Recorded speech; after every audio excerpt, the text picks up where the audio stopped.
In this bonus episode of Fictional Hangover, we talk about how peeing together brings people together. Peanut butter, soy sauce, and ketchup on everything. The great Amber revelation that is completely incorrect. And encountering actual witchcraft high priestess Laurie Cabot in TJ Maxx. In our discussion with Laurie Stolarz, author of Blue is for Nightmares.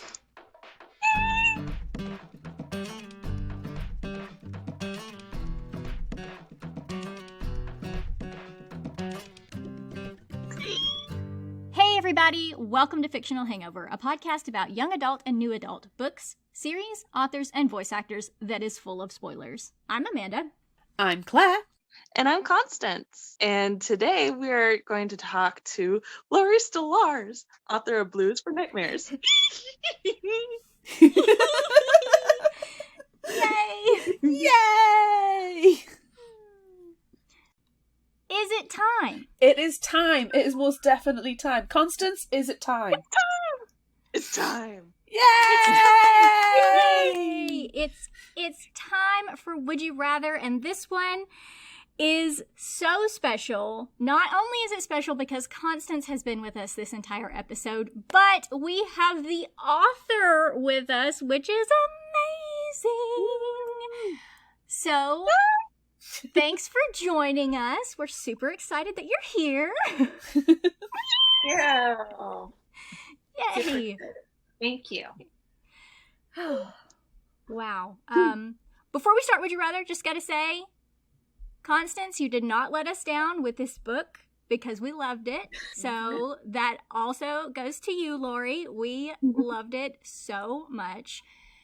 So we appreciate you joining us, and hopefully Constance doesn't erupt in squeeze, which she might. Thank you for joining in with the surprise as well for Constance. Yes, they tried to not tell me and keep until now and have me have just a heart attack and faint off camera and stuff, but they took pity on me and they gave me a little notice, and so I got my main out of the way. Thank you so much. Yes, I've been trying to get them to do your book since forever. It's you need to do this book, to the point where I bought them the book. Oh, wow. Okay. And that did it. Okay. Yes. Thank you. I really appreciate that. Yes, but you bought us the book, and then because we love audiobooks, we bought the audiobook, so now we both have two copies. Yes. Oh, very cool. The audiobooks are brand new. How were they? I haven't heard them myself. I loved it. Yeah, they're good. They're really good, yeah. Oh, good.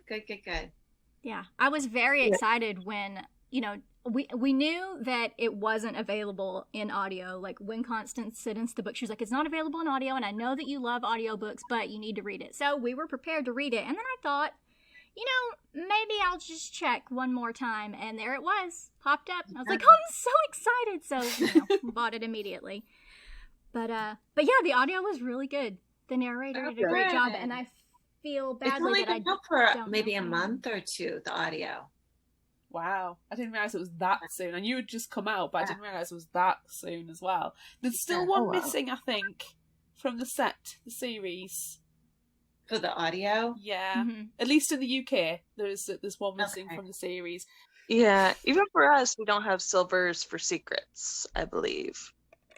Yeah, I think it just jumped straight from White is for Magic to Red from Remembrance. Oh, that's weird. Yeah. It'll probably show up, though. The fact that the Audible is showing it shows that they're probably going to get it soon. Otherwise, they won't show it at all. Yeah. Mm-hmm. Sometimes it takes a while. Speaking from experience, adding audiobooks to Audible sometimes sucks. So I'm sure it'll show up. It'll be fun. It will. Mm-hmm.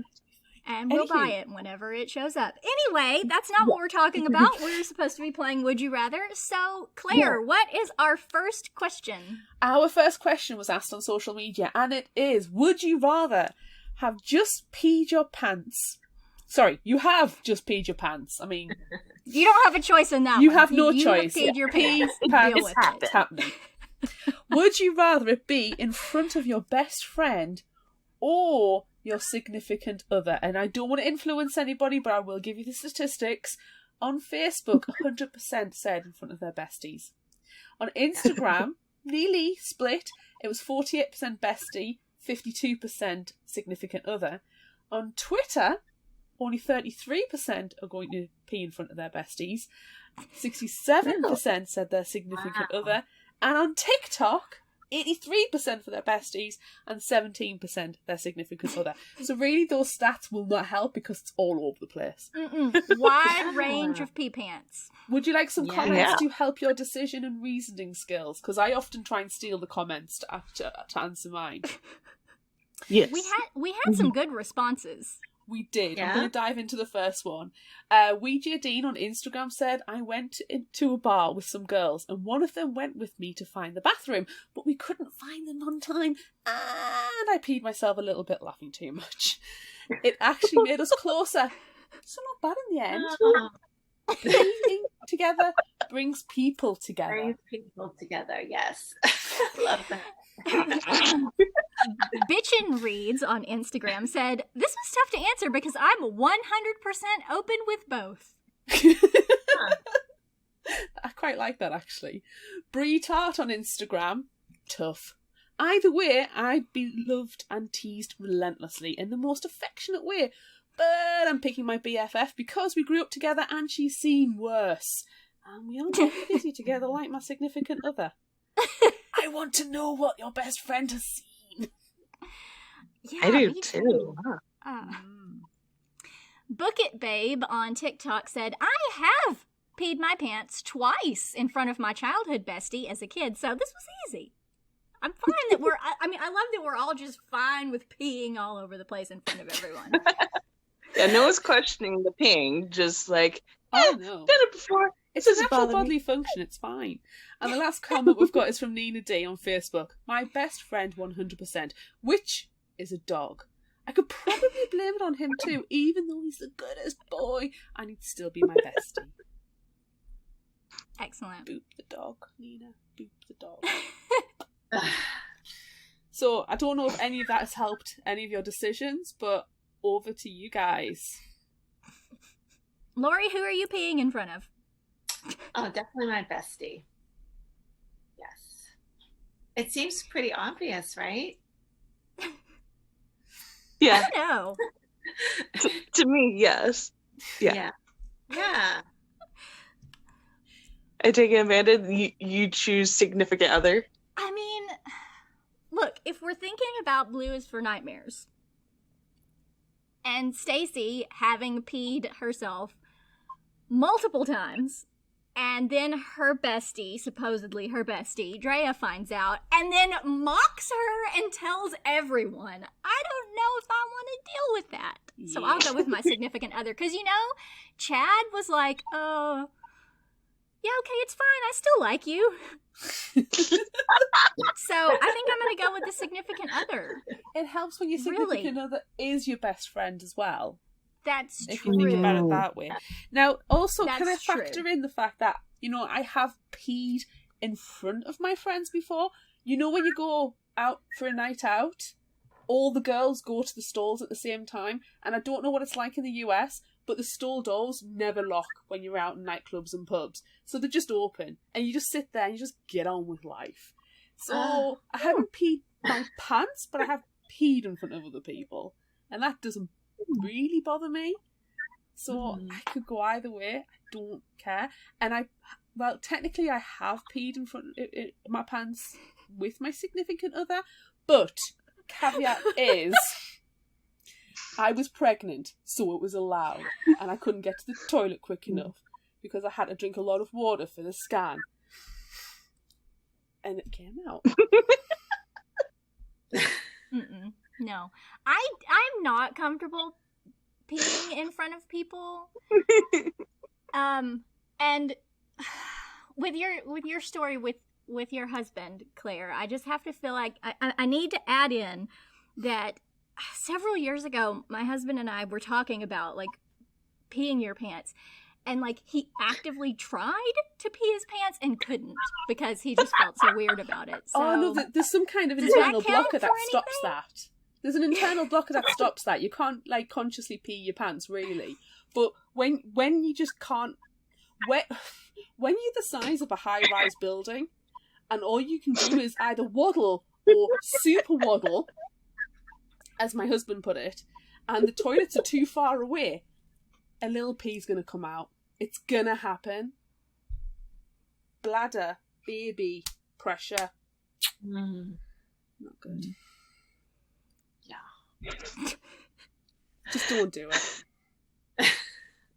I myself, I'm just gonna choose my bestie. Like, Okay. we deal with periods. Like in the beginning of the book, Dre automatically assumes, oh, you have an accident with your period. Yeah, we deal with bodily functions as a woman all the time. It makes sense. Oh, I peep a little. And it's just, it shouldn't be a big deal for it to happen. Teasing, yes, like how it was with Amber, but yeah, it's fine. It's fine. Yeah, can I just tell everyone here in this room right now, if any of you peed yourself, I would make fun of you. Oh, the mocking would be merciless. Yeah. But it will be with love and affection. It will be an Amber mocking, not a Drea mocking. Right. We've got to make Yes. the distinction. Yeah. Yes. God, I loved all the bedwetting in this book. It was so much, so great. Okay, next question. This one is not nearly as pleasant. Would you rather have a stick go through your foot or step on a shard of glass?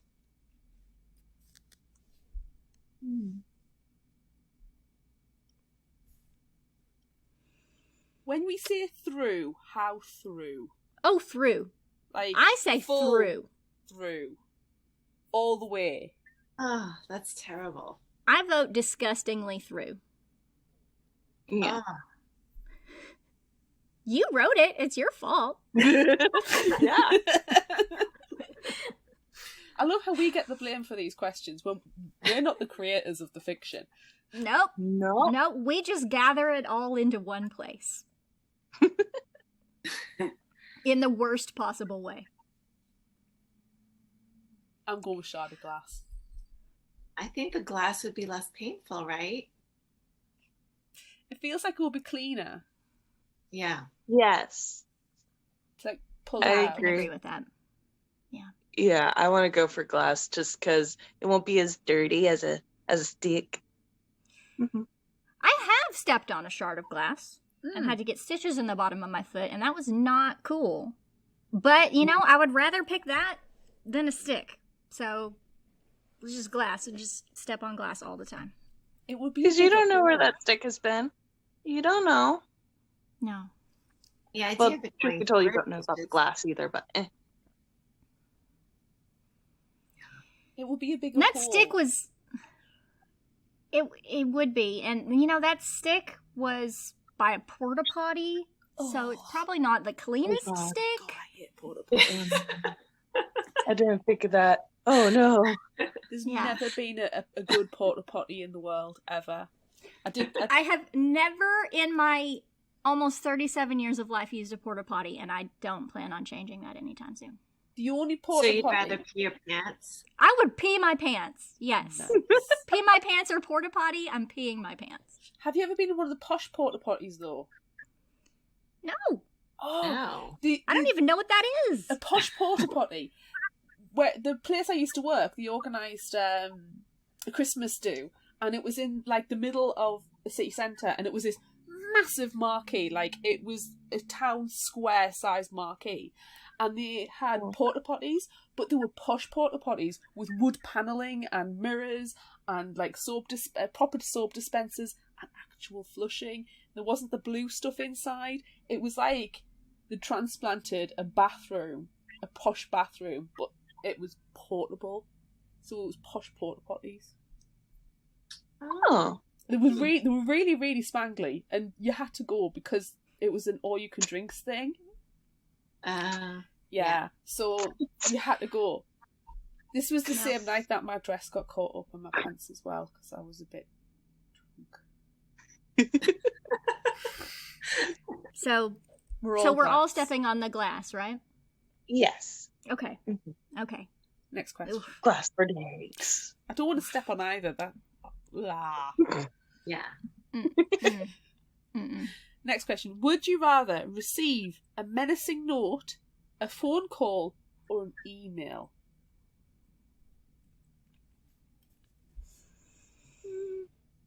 I'd say email. So you have actual proof of the thing. As of a phone call, yeah, you could get phone records, but you don't, unless you record it, you don't really have proof of what happened on the phone call. With the email, it's all right there. IP address, what was said, you have proof. So the cops can't ignore it. They will ignore it, but logically they won't ignore it.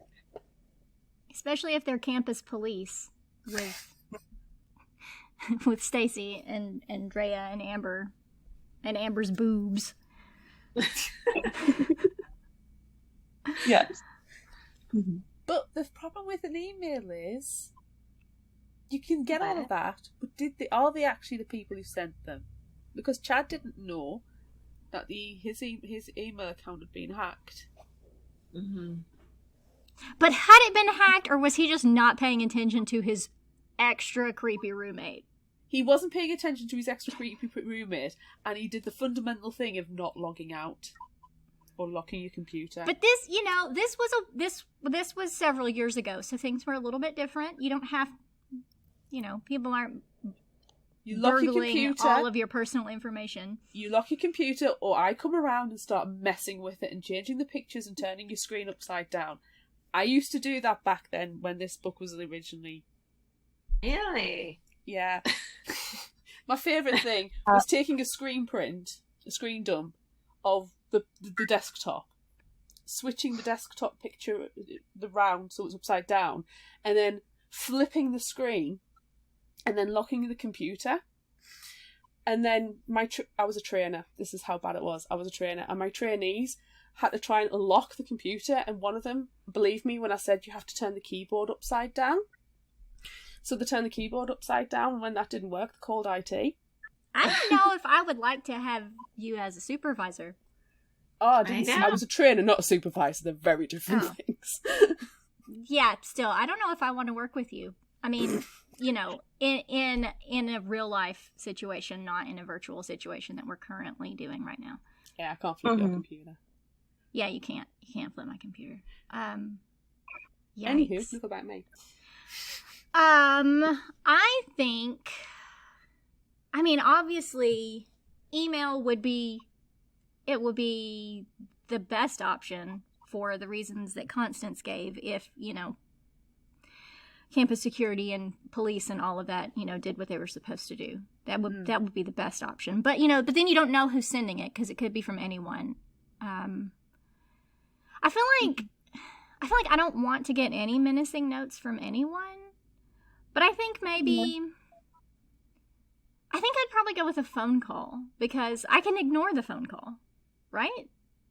I can just not answer the phone ever. And I know it was different then. How would you know? Then how would you know? I just don't answer the phone at all anyway. Caller ID. And caller ID was around then. If they were star 69ing people, then they definitely probably would have had caller ID, right? Or they could have. Yeah, I'm not answering the phone. Forget it. I don't answer the phone anyway. What about you, Laurie? I feel like with email, we get so much spam and everything. So I feel like kind of like what you're saying with the phone call, I feel like email is a little bit like that too. There's so much spam and garbage that comes in. You could easily ignore it and just think that it's junk. But at the same time, if you really want to be warned about something, that's not a good mentality to have. Mm. Yeah, you're probably right. Can't run from it. Yeah, can't run from it. Yeah. You can use animations on an email as well. Like, I imagined the nursery rhyme animation being really creepy, and I was like, oh no, do not like. Oh, yeah, no, I got creeped out by that. Like, why would you ever think that was cute? It's creepy. Yeah, and the particular, like, that particular nursery rhyme it's horrible. No. Yeah. Yeah. Yeah. Good choice. Everybody just eating each other. Yes. Excellent choice, but no, I don't want that. I don't want that email. Yeah. Yeah. And, you know, some of the phone calls could have been enjoyable until it got creepy. Right? Yeah. No, I I'm mean, sorry. Pretty... You do not have phone sex with somebody you don't know. We established this It's earlier. true. You don't do that. At least get a name. I mean, you might not be their real name, but at least you know, like, there's some label. I don't have many rules in this world, but that's one of them. Have the name of the person you're having phone sex with, but peeing in front of people you're fine with. Yeah. It all comes back to the pee. All pee all the time. It has to. All pee all the time. What's our next question? Constance, do you want to ask this question? Do you want to ask a question? Yes. All right. Would you rather eat a peanut butter and barbecue chip sandwich, or drink milk with orange soda? None of the above. Their food choices were terrible.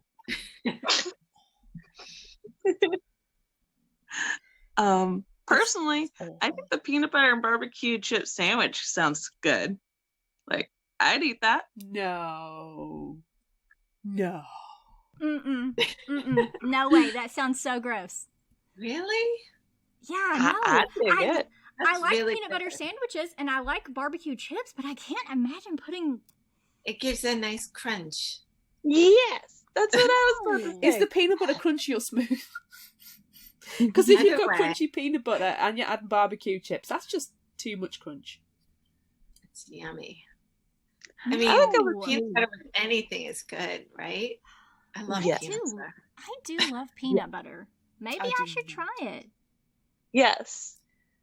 We should all just sit down and try a peanut butter and barbecue chip sandwich. Or baby steps. You could just do it with regular potato chips and then gradually work your way up. Yeah.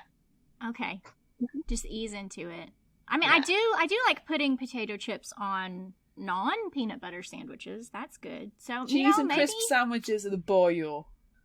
The crisps in the UK. So that was an exceptionally British sentence that you just said. cheese and crisp sandwiches are the boyo. Yeah.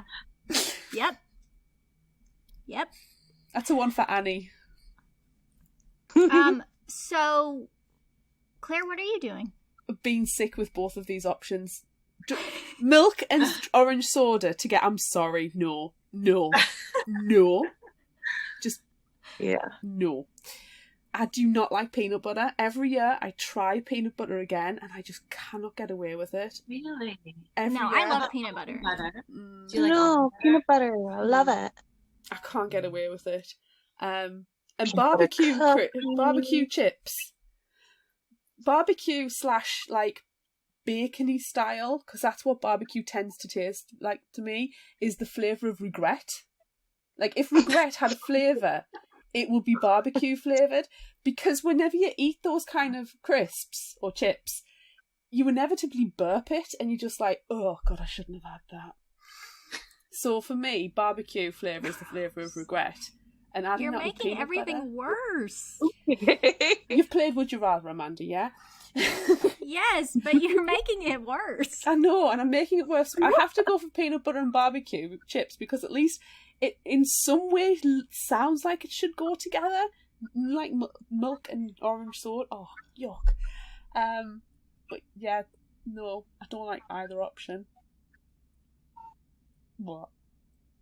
I think I'm gonna go with the milk and the orange soda because, like, I like flavored milk as much as I like milk. I don't like to drink milk, but wouldn't it be fizzy?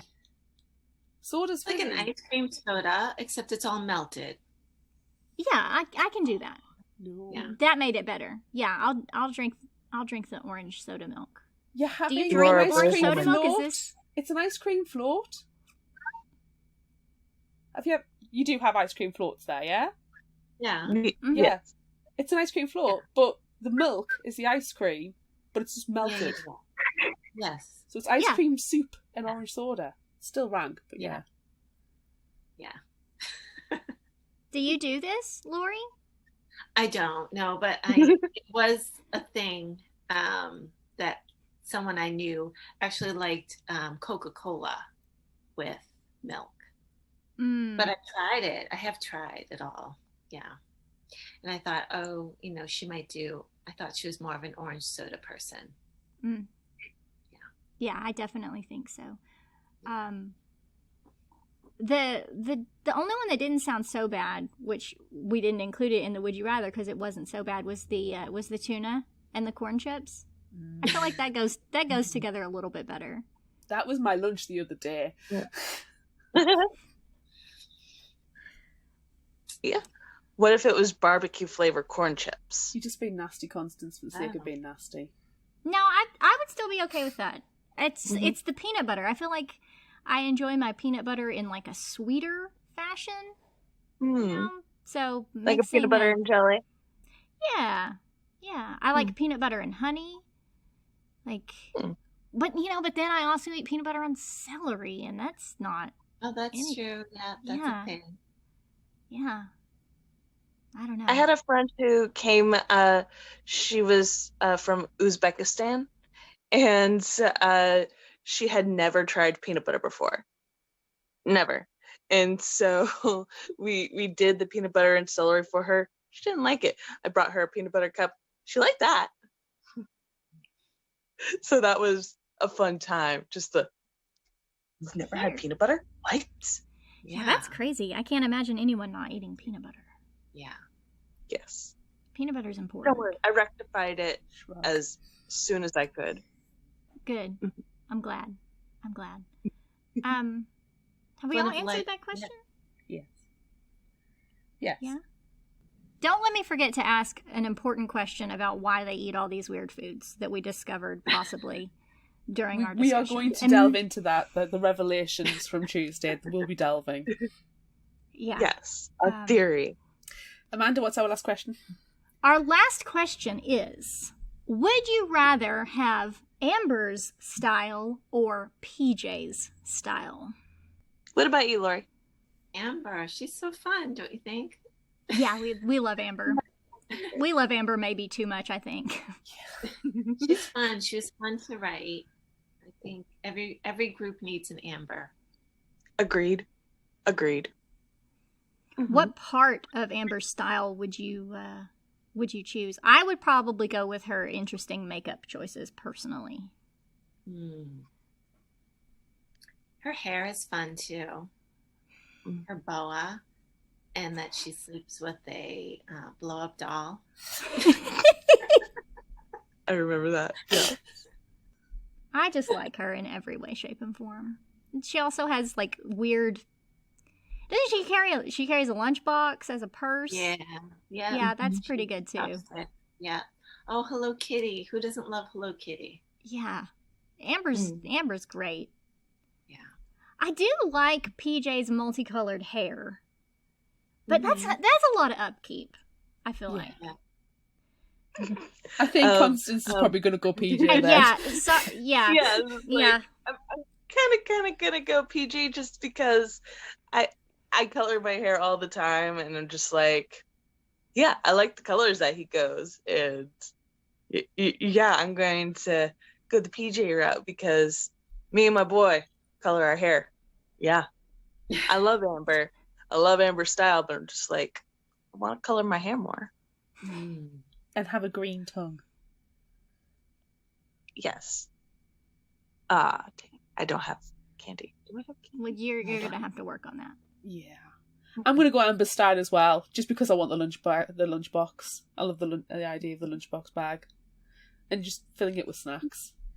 I like the idea of Amber going into everybody's dorm room and stealing all the snacks from the mini fridges, putting them in our lunchbox. She would have so many different snacks. But snacks are really important to Amber, so, I mean, it's understandable. Exactly. Yes.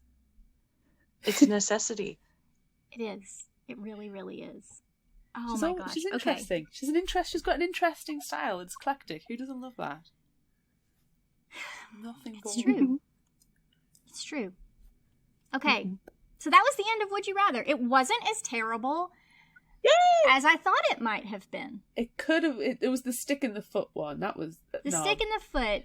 The and barbecue there could have been more pee for my taste, I think. You always want more pee. I need all of the gross and terrible things all the time, constantly. So... Yes. But fine. But don't worry. We have more questions for lovely Laurie. True. That's true. We do have more questions for Laurie. And maybe we should apologize in advance. Yeah. Yeah, it's a sorry not sorry situation. That's true. That's true. Okay. First one. Yeah. Stacy obviously has terrible nightmares with recurring themes. So, do you have a recurring nightmare or something that often happens in your dreams? If it's terrible, you don't have to tell us. If it, like, opens up gruesome wounds, don't do that. But, you know, what are your terrible nightmares? Because you clearly have to have some. So, I don't really have a lot of nightmares. I did have one about 6 years ago, and then I wrote the nightmare, which is Welcome to the Dark House. Ooh, nice. Yeah. Yeah. So I had this nightmare that this famed writer, director, screenwriter, everyone wanted, I imagine like kind of like a, you know, the Friday the 13th or Scream or one of those horror movie series. The fans really wanted the next one in the series, and the director was done with it. But then there was so much demand. He has this contest. You have to submit your worst nightmare, and you get to see it. So in my dream, that was kind of a hazy version of that. But I had all of the winners. They go for the screening, but it's not an actual screening. It is an amusement park where they have to relive the nightmare that they submitted in order to get out. But I normally don't have, but other than that, I really don't have a lot of nightmares. When I was drafting Blue is for Nightmares, I was playing with the whole idea of, you know, someone having these creepy dreams, but I really didn't know where I was going with it. And so then I had the scene where she was like kind of caught between, you know, right before you wake up, but you're still in the dream. You're like kind of in that gray area. And I had she had to pee in the dream. And so people in my writers group, I was in a class, and they said, well, it's really the reason you're dreaming about it is because you have to pee in reality. And I'm like, oh yeah, I'll take that out. I don't know what, I'm just like free writing here. And they're like, oh no, it'd be so cool if she peed her pants. I'm like, really? And like, that's how that came about. Here I was taken out, and I'm like, oh no, that's really cool. Like, that's so mortifying. She's in boarding school, and here she's in a room with a roommate, and she pees her pants. Like, you have to keep that in. Like, really? Yeah. And so I just kind of went with it.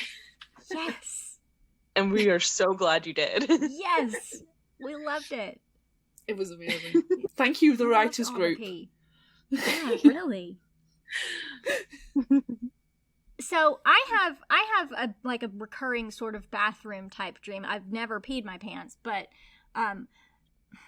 whenever I have to pee when I'm dreaming, I always dream of like every bathroom that I go in, it's just disgusting. Like the toilets are overflowing and it's just gross, and like I have to pee, and so I keep going into all different stalls and finding toilets that are just terrible. And that maybe that's why you won't use porta potties. Maybe. Right? Yeah. Maybe. Did you just like? You've been psychoanalyzed. Boom. I have. People pay hundreds of dollars for that. Yes. All right. Well, thanks. I think you solved my porta potty issues. But yeah, ooh. Sometimes I dream about. Do you ever dream about like these panic dreams where like you can't find your car, or I can't open my locker. I'm back in high school and I don't know the combination. Yes. Mm-hmm. I get those a lot. Like back in high school, I'm just like, I don't know where I'm supposed to go. I don't have a schedule, or Yeah. I'm supposed to do this, but I don't know what I'm supposed to do. I haven't been here in a while. Yeah.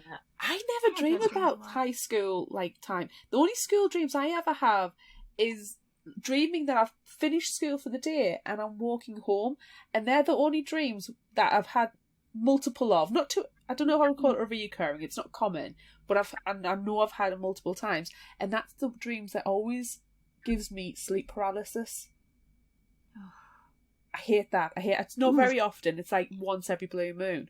But I don't know why, but there's the dream where I walk from my junior school home, and I can remember walking down the road, and then I wake up, but it's sleep paralysis. And that hasn't happened to me in a while, and now I'm scared that it is going to happen. Yeah, no. Yeah, no. And then I'm going to pee myself. No. I'm a very self-aware dreamer, though, so I dream about needing the toilet, and I'm like, Claire, you need the toilet, wake up. Wake up, Claire. Claire, wake up. And then I'll wake up and go, oh, I need the toilet. I'm quite self-aware when I dream. My having to pee dreams are always if my sugar level is high, because diabetes is a curse. But then I know, like, okay, well, I'm having to pee constantly in my dreams. So in my real life, I'm thinking, well, shit, my sugar level's high. I need to get up. I need to take insulin. I need to go pee. So, yeah, those aren't very fun. No. I also have dreams where I'm driving a car, but from the back seat. Oh, that's weird. Yeah, I don't know. That's like a stunt Oh, and car. I have the, the teeth falling out dreams, which everyone has teeth falling out dreams. But mine, I put them back in, and I don't know what that means. I know that, like, if your teeth fall out, it's like, it's supposed to represent, like your life's in chaos or something's going on and you can't control it. Fear of change. Yeah. But I put them back in, and I don't understand why. Is that accepting of change? Maybe you embrace it. Yeah. Maybe. Yeah. We're I'm totally accepting gonna that I'm bill going you to for have all the a mangle mouth. psychoanalysis. We're going to bill you for the psychoanalysis. No, I'm just accepting. I'm fully accepting that I'm going to have mangle mouth, and everything's going to be fine after the change, except for it's also going to be terrible. That's what I'm getting from this. And then also, it's because you like teeth. You like horror books with teeth in them. That's the thing, and you just imagine yourself in them. She really does. Really? I do. Yeah, I don't know. I don't know like why. Sharp Objects. Did you read that? Yes. Oh, Yes. It's teeth, so good. right? Yeah. Yeah. Yeah, I like a good teeth story. And I didn't realize it.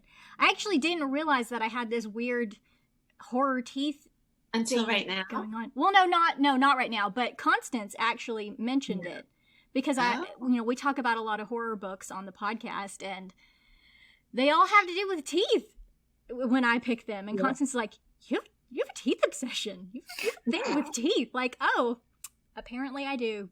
And cosplay teeth as well. You can't beat a pair of cosplay teeth. I do love making a scary pair of teeth. I'm a little bit sad that my cosplay for this book it's not going to be scary. It's going to be jolly because I'm going to be Amber wearing crazy makeup. Like, eating a peanut barbecue sandwich. I might have to, and then I'll throw up, which is apparently key in the next book. So I'm just going to combine them all together. Yes, that's going to be the next book I'm pushing on them. Like, not like I haven't already been pushing it since we finished reading it together, the first one. But the second book is my favorite of the series. Just like, I love that one. It's on my list to listen to next. Very cool. Thank you. Mm-hmm. Yay. Yeah. Okay. Enough dreams. Let's talk about weird food again. Yes. Constance, what do you want to ask? All right, Laurie, everybody eats weird stuff in this book. What's the weirdest thing you've ever eaten? Or what's your favorite odd food combination? I mean, I do like the peanut butter and the barbecue chips. I like ketchup on anything. Anything. Really. Yes. Anything. You name it. Ketchup makes everything better. As does peanut butter. Makes everything better. What about ketchup and peanut butter together? I mean, I totally do that. I have not, but it inspired me. Challenge issued. I put ketchup on my tacos. You have what? Ketchup on your tacos? Yeah, I do that. Would be good. Yeah. And I'm in Texas, so my family is just like horrified every time I do it. I'm just like, It's good. Meat, cheese, vegetables, ketchup. Yeah. I love soy sauce on everything too. Ooh. Even ice cream, I'll eat soy sauce with ice cream. It's good. And soy sauce on like popcorn or French fries, peanut butter. Soy sauce on popcorn? Yeah, it's delicious. Ooh. Yeah. Yeah, sprinkle some garlic powder on that. Good. Amanda. Popcorn is like our snack of choice in Fictional Hangover. Yeah, popcorn is our life. So that's what have we're you ever gonna have. melted peanut butter and put peanut butter on it? Stop saying peanut butter. Nope, but that's next. I do prefer savory, so I will try the soy sauce and garlic first. I like to do garlic and Parmesan cheese on popcorn. So ooh, yes. I'll add some soy sauce. Yeah. Claire. You, Laurie, mix up your ketchup and your peanut butter, and you have that tonight. And I will have popcorn with soy sauce. Yeah. Claire. Okay, good. There's peanut butter pancakes in the next book. Prepare yourself. It is delicious.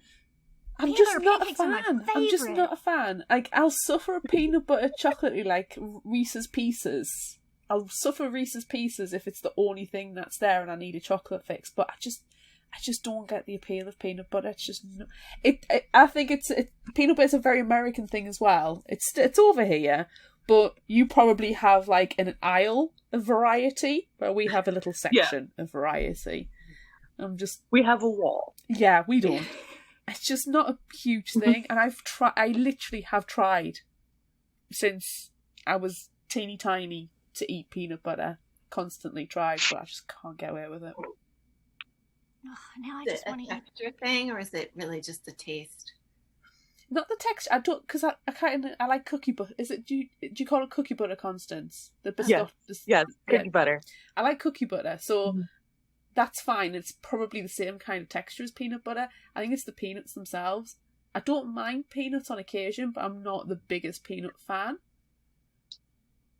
What about other nut butters, like an almond butter or a cashew butter? Yeah. Do you think you would like those better? Do we need to send you some? We don't have almond or cashew butter over here that I know of. I like almonds. I'm making an almond cake next week for birthday cake. Ooh. Almond. It's a cherry. I don't know if you have cherry bakewells over in America, but it's almond and cherries and icing. That sounds pretty great. They're delicious. They're absolutely delicious. Very British thing. A bakewell tart. But I'm making a bakewell tart next week for a birthday cake. Well, yeah. I like hazelnuts, like Nutella. I don't mind that. I don't think we've got almond. I don't think we've got cashew. I can't do walnuts because I think I have a mild walnut allergy. Like, it feels like my cuts in my mouth, so I'm not particularly keen. Same with Brazil nuts. Kind of get a similar reaction. It's like waxy. I think it's kind of like, the cilantro reaction that you get. Yeah, I think I get that, but with Brazil nuts and walnuts. No. Ew. Oh, it just tastes like soap. It's gross. It's just nasty. It's just nasty. I don't like it. I'm just not huge. I like cashew nuts when they're covered in like spicy stuff, or like cheesy things, but you can't get them very regularly here. You have to get them from the specialist markets. Can I just add in that I really like your pronunciation of cashew? Cashew. Uh-huh. It is cute. Uh-huh. It's good. We've never talked about nuts on Fictional Hangover before, I don't guess, so. Cashew nuts in a stir fry with lashings of soy sauce is Yum. that's delicious. Yeah.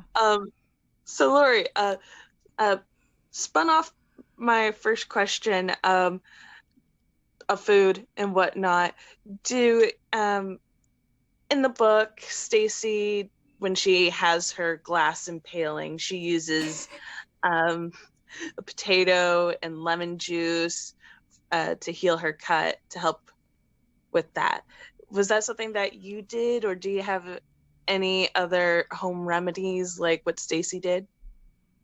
So that one is a passed down home remedy, like using a lemon as kind of a like an alcohol kind of substitute on the fly. I mean, if you have alcohol, it's probably better. But but yes, for this book, I had to research lots of home remedies, not just ones that have been passed down in my family, but I asked everyone that I could, come in contact with, what are some family home remedies that you have? Another one, is the good one, is for a burn that we've used in our family. If you burn yourself like cooking, use the egg white. Have any of you heard that before? Yes. I haven't heard that. Like that legit works. That really works. You crack open an egg, you put the egg white on wherever the burn is, and it's like the magical elixir. Yes, and I learned it from you because you used that in Silver for Secrets. Oh, and did I'm just I? like, Okay. I remember that. Yeah, that works. Yeah. That's really cool. Also aloe, other things like, that you might have heard of more, but I find that the egg white is the best for the burn. Yeah. That's interesting. That is so I used useful it for you, recently when Constance, I being a burned my baker. leg. Yeah. That's amazing. Yes. I want to know what else My is in the fangirl is drawer. What else is in the witchy drawer? In Stacey's witchy drawer, where she's got the potato and the lemon. I want to know what else is in there. So she has lots of different, she's like a kitchen witch. So she has lots of different herbals and incense and like sage and lavender and vanilla, almond oil extract, I imagine, cloves, I imagine like nutmeg and cloves and all of the things that she could use medicinally, but also for, like to help ease sleep, to that she could use in her spells, but things that I imagine, anyone could go to a food store and pick some of these things up. Mm-hmm. Yeah. And that's what I wanted when I was writing the book. I didn't want her witchcraft to be, certainly not hocus pocusy. I wanted the biggest, the strongest power of her to be from within. And I wanted the things that she used to be everyday things that would be, within reach for her, things that she could get easily, like flowers or herbs or some of the kitchen things that she would use, the ingredients. That's really cool. Yeah, and that made it, and I wanted that just myself because I thought that made sense for her character and who she is and what she's been exposed to. But after writing the book, it turned out to be really a good thing because, readers then could find these things a lot easier. You don't have to go to a specialty shop to get a lemon, for example. Yeah. To get lavender. Just a quick trip to the grocery store. Really. I've got a food question now. Yes. I've got a food question now, and this is what was hinted at earlier. So while we were discussing the book, Oh, it's the great revelation. this is our great revelation that Amber and PJ were high out of their minds the entire time. Is this true? Because they're always like leaving for snacks. That one time Amber is gone for an hour because she's like, I gotta go get change. I had to search in all my pockets, and she's gone for an hour. And she's always like secretly meeting up with PJ. They're high. They're high all the time. Oh my gosh, that's hysterical. Yes, and after they take Drea home from the hospital, Amber's like, I need to go back to the car to talk to PJ, and they get hotboxed and she wanders the dorm all hours of the night and just randomly goes into people's rooms. I need snacks. She always needs snacks. She's super like chill with everything. She's got to be high constantly. Please tell us that this is She's very true. used to going in and out of windows.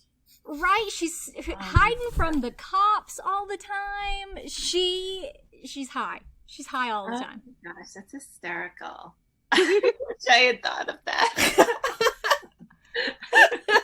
We'll give it to you. Yeah. You can have it. It's yours. And it happened, and you can tell everyone that, and it's all yours. But it's definitely true. She was definitely high all the time. And like, why? Why else would she constantly want to eat all of the weird foods? She's high. Yeah. They're high all the time. I can't imagine. I know a lot of weird people who eat a lot of weird things, but they don't have the excuse of being high. They're just weird. They still don't go in the kitchen and go, I'm going to put milk in orange soda.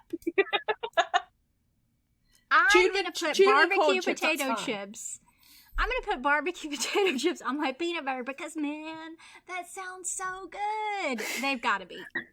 I had chili corn chips downstairs and peanut butter. I'm going to have some fun.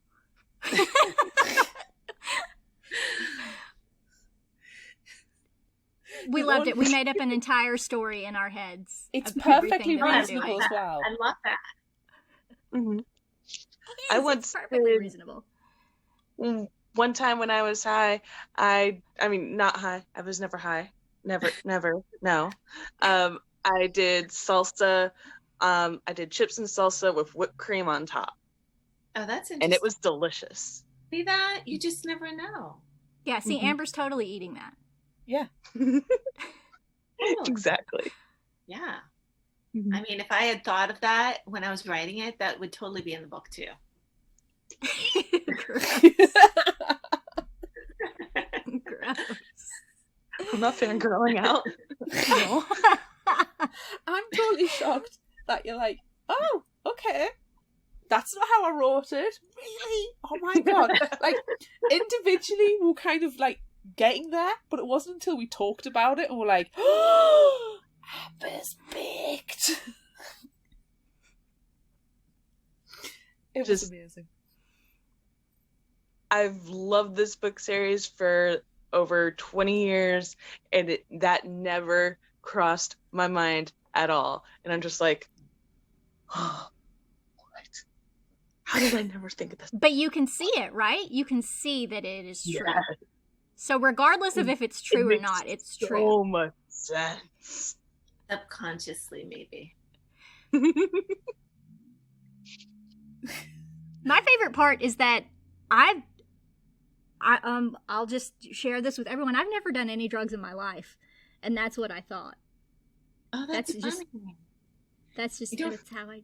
Nobody has ever presented this theory to me. Really? We talk a lot about I love it. Yeah. Good. We're glad that you love it and that you're not like offended. Oh God, no, I love it. Not at all. We like to imagine fan fiction stories with pretty much everything that we ever talk about. So we take things way too far on Fictional Hangover. I'm imagining some kind of. Did you ever see Harold and Kumar get the Munchies? movie.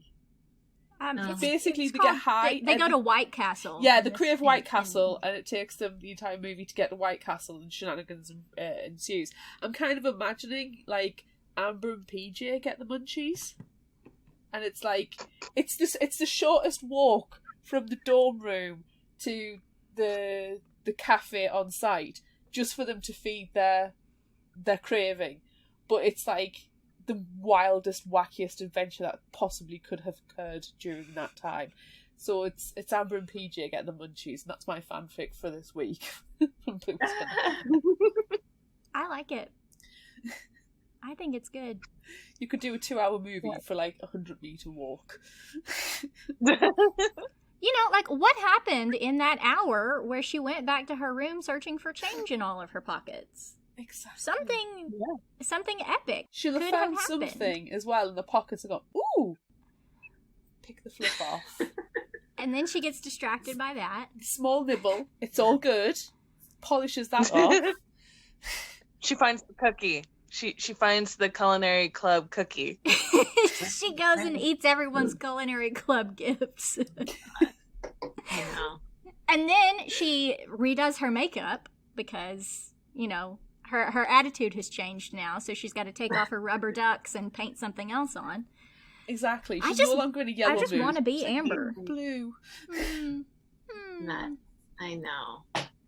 But she's the best. distinct, right? You don't get her confused with anyone. Nope. No, she's perfect in every way. I think she's like the best out of everyone.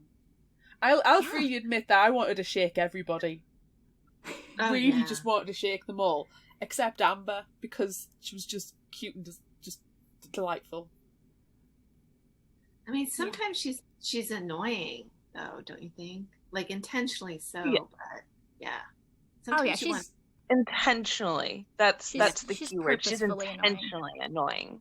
yeah. yeah, Yeah, but she's Yeah, not she's malicious, not- though. No. That's the she's not difference. malicious.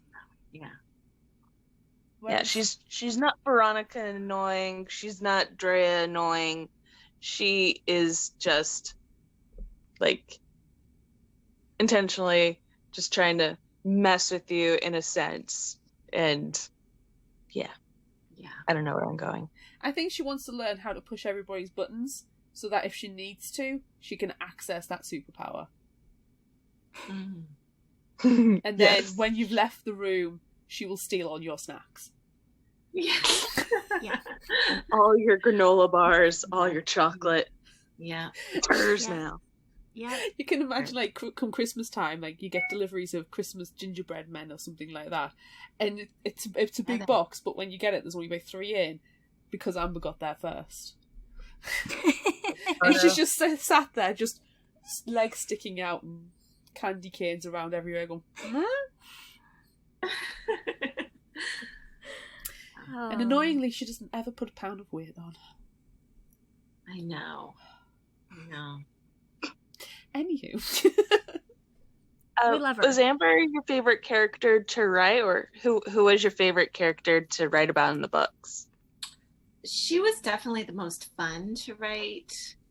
I mean, I liked the seriousness of Stacy though too, because she has such a big agenda in each one of the books, and I liked the whole romantic aspect, especially when you get to White is for Magic, how things take a turn, and then at the end of Silver, if you read Silver.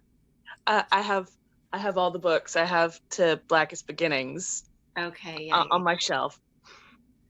So yeah, she has a lot on her plate and a lot to deal with. So I liked exploring all of those themes, but at the same time, I loved having the contrast of Amber and PJ because it lightened things up. It made things fun. It was the polar opposite of serious Stacy.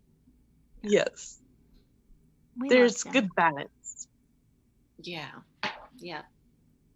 I like the relationship she had with her gran. Like, I thought that was really nice. That was really special. I like it when they have that. And her witchcraft came from her grandmother, not from her mother. Her mother seems Yeah. not great.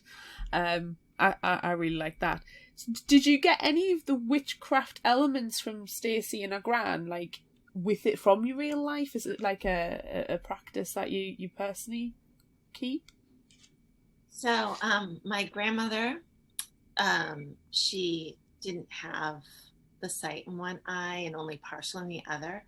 So she always believed that was the reason why she sometimes had premonitions, my grandmother. Oh, wow. Yeah, so she would have several instances where she was able to have these prophetic dreams, or just these visions. So I grew up hearing a lot of those stories, and I was, thought it was so cool and interesting. And she would practice some of this, like the kind of the home remedies. And so in researching the book, certainly I did. I mean, when I research a book, I really, really research. So I have the benefit of living near Salem, Mass. So I actually worked at the Salem Witch Museum as part of my research. And That's so cool. That's cool. Witches. Yeah.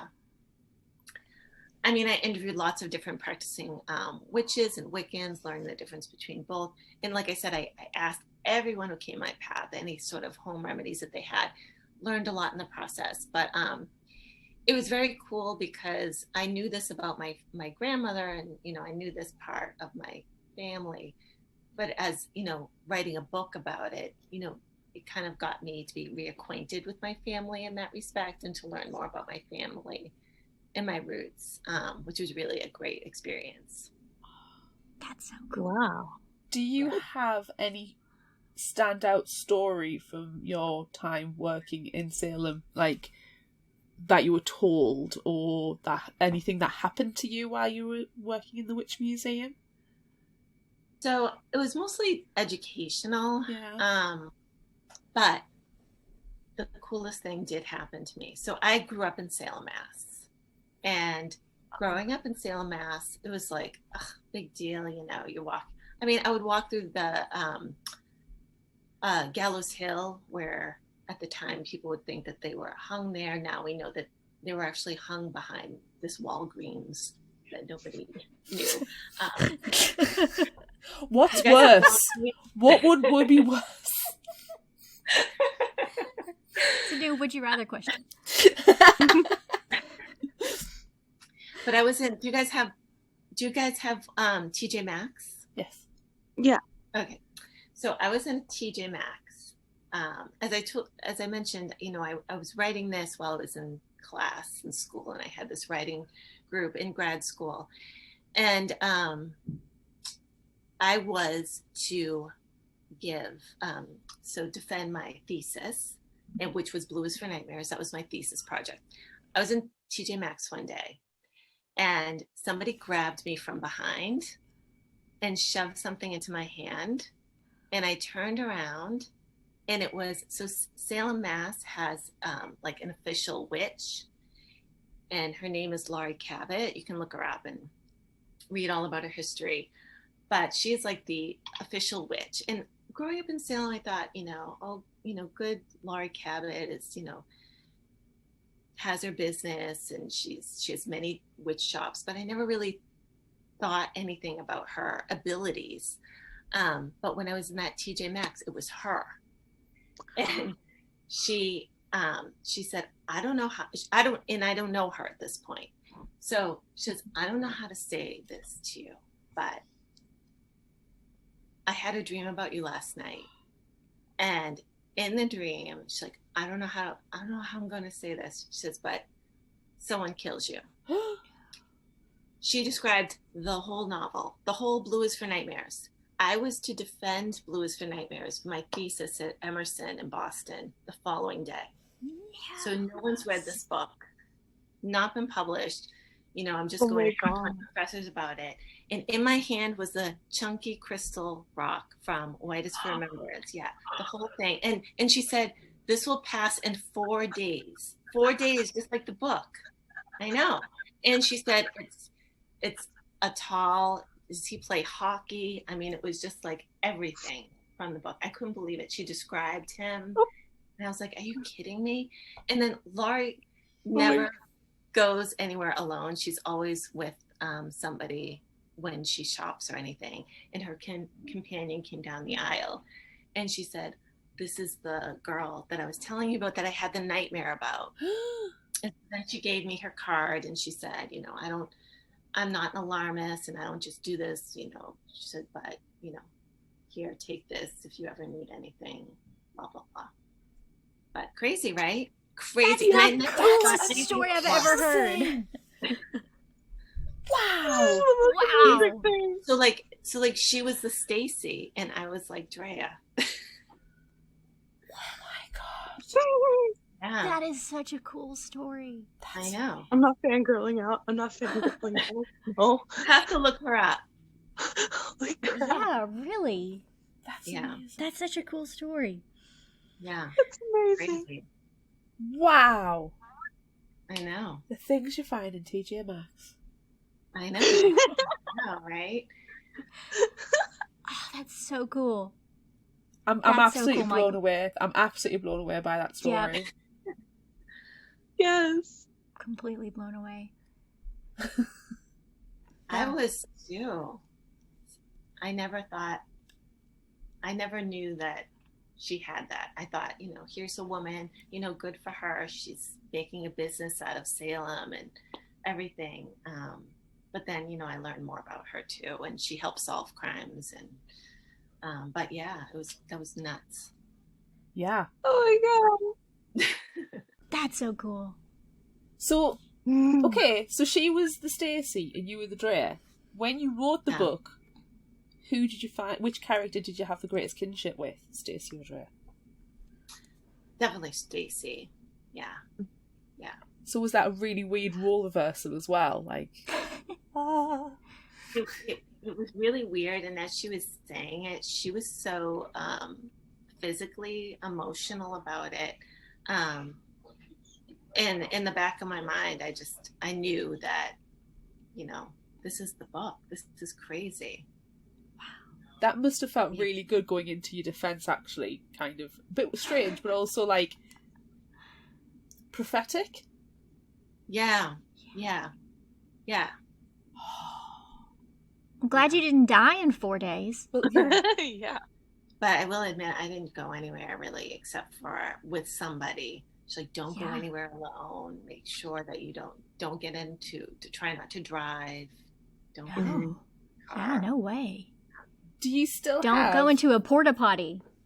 Never go to a porta potty. That's a life lesson. Never. Do you still have the Never. rock? I do, yes. Yeah. That's so cool. That's so cool. That is so cool. Yeah. I'm not fangirling, you're fangirling, yeah. I want to go to Salem. I will fully admit to fangirling. Wow. Is it- Book?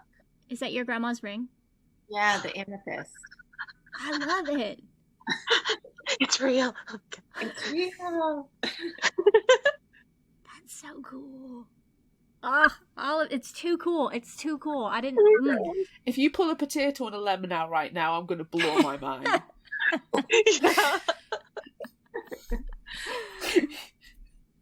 And then it turns out that she's currently peeing her pants too, and it just Oh, the whole thing is Perfect. It's just perfect.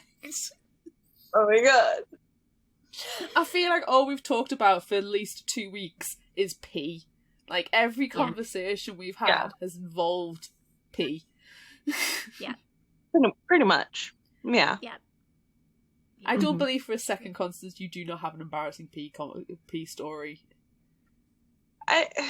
I just have never peed myself. I mean, the closest embarrassing pee story I have is that whenever I'm dating someone, I refuse to go to the restroom at their home. I'm just so paranoid that they'll hear me pee, and I just don't want that. So I will hold it to the point of bursting. Like I'll go to a gas station bathroom. Ooh. They're not that bad. Like the Quick Trip, they're not gross.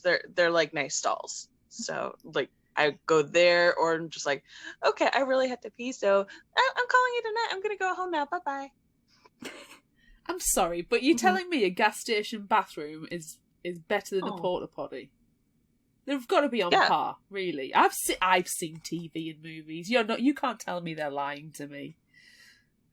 It's the nice. Well, like Quick Trip, like the bigger gas stations. I'm not talking about like the cringy smaller ones. I won't go, but like the bigger, nicer gas stations, yeah, they have like nice bathrooms that they clean pretty religiously. I speak from experience. Yeah, because you won't pee in anybody's toilet. No, if I'm dating them, nope. I will hold it.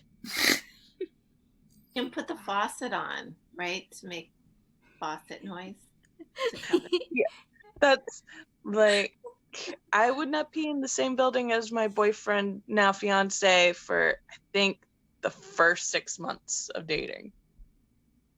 That's insane. That is insane.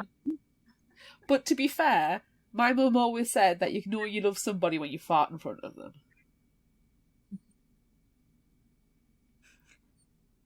I do it now. I mean, we live together. It's kind of hard to avoid, but I do it now.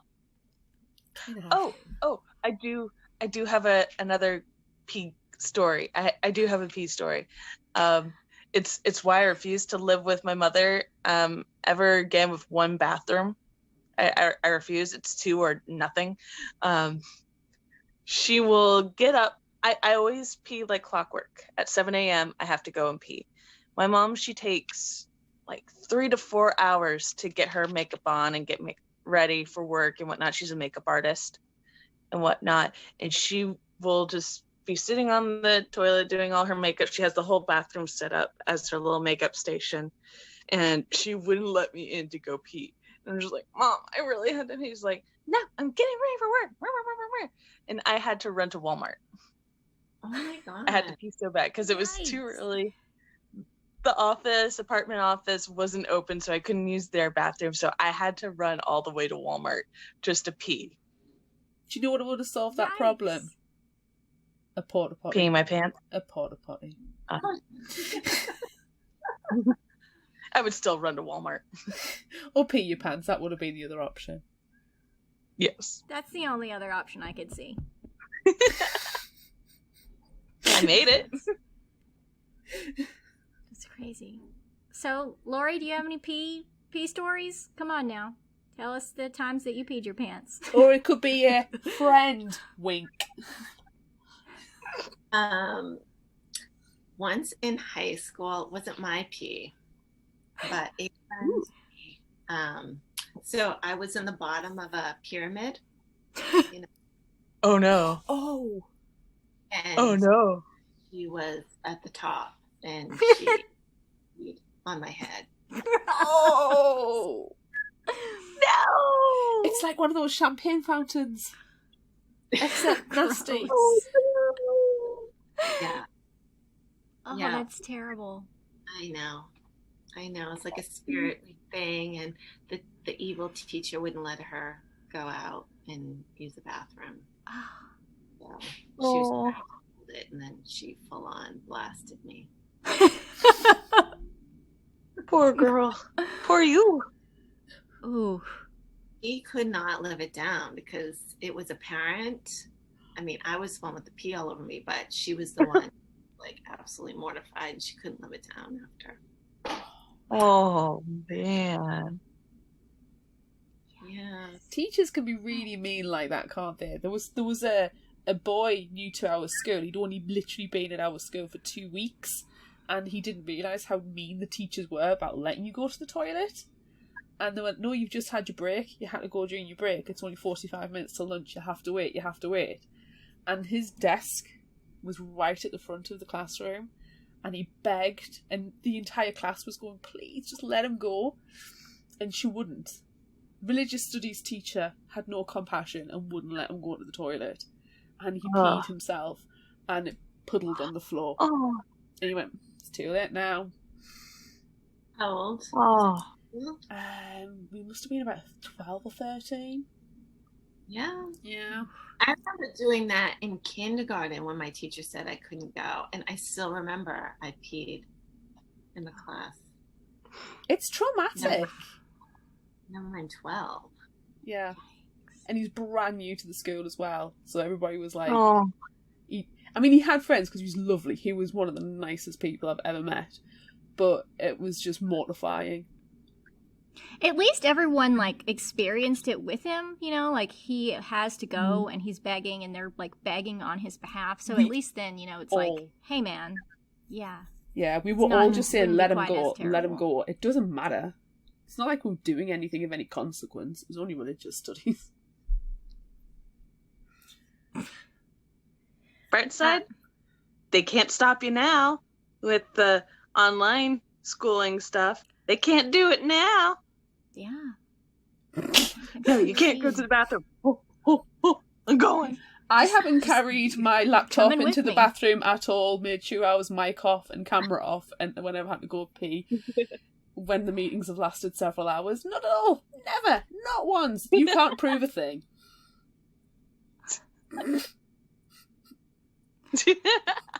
Turn the computer around so you can't see me.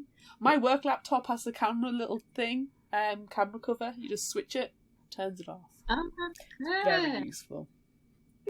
Do you remember that time that you recorded the podcast from the bathroom because something was going on in your house and that's the only quiet place you could be? It was the only place I could be. God. The downstairs loo. Yeah. That was a good one. Yeah, the downstairs loo had no windows. There was something going on loud outside, and my internet cable wasn't long enough to go where I am now, so I had to record from the downstairs loo, and I was like, "Please don't tell him I'm in the downstairs loo." First words out of your mouth, I'm sure. Went, so Claire's in the downstairs loo. Oh my gosh. Oh my god. Yeah, apparently no one can tell me secrets because I ruined them. That's true. You could have been. We wouldn't have known. Yeah. It's true. You didn't hear anything. When I used to work at a contact centre, you could always tell when somebody was on the toilet. We used to get phone calls on the Sunday morning from people who were on the toilet or in the bath. You could hear... Bathrooms have a distinctive sound when you hear them over the telephone, so you know people are in the bath. But you can also hear the water. And I'm not talking about the tap. Yeah. Oh. Yeesh. Alrighty Gross. Then. Yikes, is that the end? We should have ended this conversation with the, like, mic drop creepy cool witch story, but nope, we had to take it to the pee pants part. All pee, all time. That is the theme of this episode. It is the theme of the episode. Oh, man. Oh, so Laurie, cool. Are you reading anything at the moment?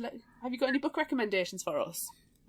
After the Ink Dries by Cassie Gustafson. I'm reading that right now. It's really good. Ooh. Yeah. Cool. Adding that to Goodreads. Thank you. I will steal your Goodreads list again. I always wait till afterwards and just go on your Goodreads and steal your list. It's easier that way. So, do you have anything exciting that you want to talk about? Anything you want to tell our listeners? It doesn't have to be book related. It can be anything, or also just tell everyone where to find you online. My website is just www.lauriesstolarz.com.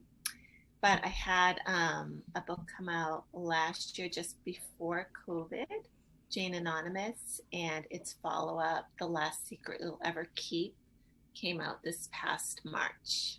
Oh. Both of them involve abduction.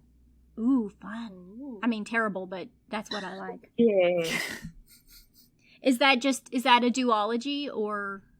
Yeah, I mean, they're both standalones, but they're both related. So you could read independently. Oh, nice. Cool. Yeah. And Jane Anonymous takes place after she gets out. So it's how she's trying to acclimate back into her normal, and what happens when you can't be normal again after something traumatic. but it's told on 2 timelines, so you get the perspective of her being in captivity too. Ooh. That sounds right up our alley, Claire. That sounds like a book theme next year, a book club theme for 2022, doesn't it? It does. Some and kind so of when captivity. when we talk about those and we beg you to come back, Laurie, you will. Yes. Awesome. You can. Cool. Done. It's done. I love getting book club theme ideas from authors. It makes very enjoyable. Oh, Excellent. That's exciting. Okay, cool. I'm so excited. One other little bit from my family, the cards that she reads, the playing cards, that was also real. Oh, yeah. Oh, we were going to talk about that. That was in our question list. Oh, okay, yeah. That's really cool. So do you do that too? I mean, I learned to do it. My grandmother used to do it. I mean, she passed away like Stacy when I was 9. But I remember I would see her do it. She would do it all the time. And my mom learned how to do it. So my mom would do it. And so then I learned how to do it from my mom. Wow. Yeah. I'd be scared, like, not knowing what you're going to read. Yeah. Yeah. That's true. Ooh, and especially like if you were to have done it after you were greeted by Laurie Cabot was her name, right? After that, I don't know if I could have done it, you know. Or I would want to do it to see if it all works out the same way. Yeah. It would be a good test, but it would be creepy. Cards, even when I'm doing solitaire, every time that stupid Ace of Spades comes up, I can't do it the same way. Yeah. Just like, oh, death. Dang it. But I completed a line, so it's all right. Oh, man. Oh, that's so cool. This has been a really cool conversation. Thanks a lot for joining us. Yes. Oh, thank you.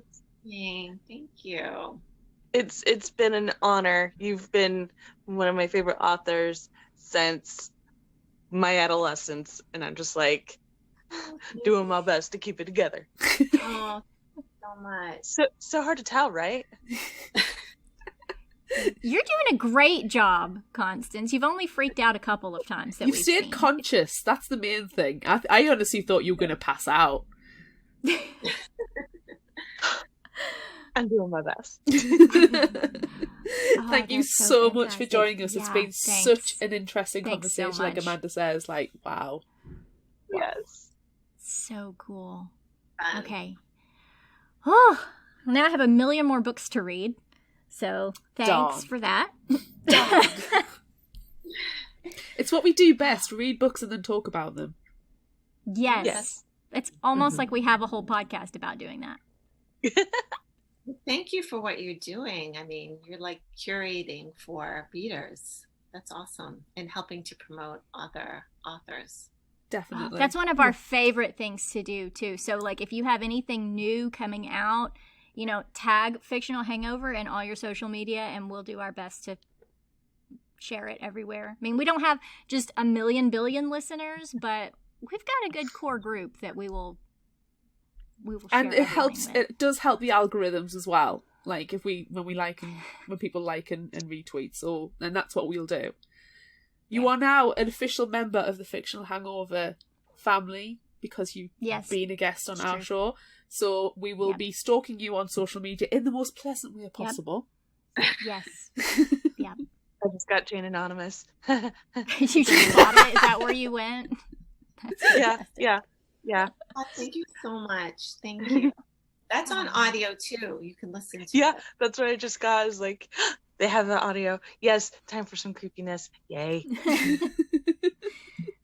Oh, that's so awesome. Okay. We will let you go now, but really, again, thanks so much for joining us. This has been one of the best conversations we've had in a long time with an author, so thank you. Thank you so much. All right. Bye. Bye. So that's it for this bonus episode of Fictional Hangover. I'm Amanda. I'm Claire. And I'm Constance. Thanks for joining us, Constance, by the way. Yay! Oh, yes, thank you. I'm so glad you enjoyed your surprise as well. Yes, I loved it. Oh my god, I loved it. Hey, it pays to be a Fictional Hangover bonus tier patron. Pays. Wink. Wink. And that conversation, sorry, I have to say, so amazing. So amazing. So very cool. Yes. It was so much fun. Oh my god. Join us next time as we discuss Bloodlines, the first book in the Vampire Academy spin-off series by Rochelle Mead. Look out for our Would You Rather polls on social media. Don't forget about our book club and monthly challenges on Facebook. Be sure to visit our shop on Redbubble at fictionalhangover.redbubble.com for all your favorite Fictional Hangover themed merchandise, and become a patron of ours on Patreon at patreon.com/fictionalhangover. Until next time, remember, the only cure for a fictional hangover is another book.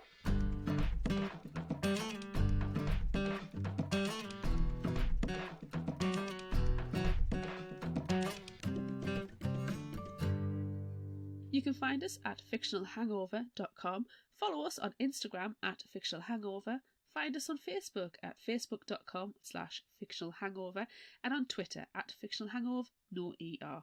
If you'd like this episode, check out our others and rate, review and subscribe so you don't miss out. And finally, special thanks to Liz Emerson for our music. You can find her on Facebook and Patreon. Thanks for listening.